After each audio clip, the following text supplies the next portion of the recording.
ప్రేమించే వాళ్ళనే, వాళ్ళని గణపరిచే వాళ్ళనే, వాళ్ళని గౌరవించే వాళ్ళనే, వాళ్ళకి భజన చేసే వాళ్ళనే వీళ్ళు సహవాసానికి ఇష్టపడతారు. కానీ వాళ్ళని తృణీకరించే వాళ్ళని ప్రేమ చేత జయించి వాళ్ళను కూడా దారిలోకి తీసుకొద్దామనే ఆలోచన అందరికీ ఉండదు, బహు తక్కువ మందికి ఉంటుంది.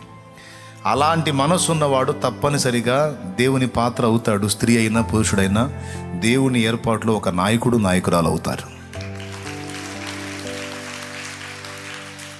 లేకపోతే చెంచాలు స్పూన్లు అవుతారు అన్నమాట. ఏమవుతారు? లేకపోతే చెంచాలను స్పూన్లు అవుతారు, అంతే అవుతారు. నాయకత్వంలోకి మాత్రం రాలేరు. నాయకత్వపు పీఠాన్ని ఒకడు అధిరోహించాలి అంటే, ఎక్కాలి అంటే,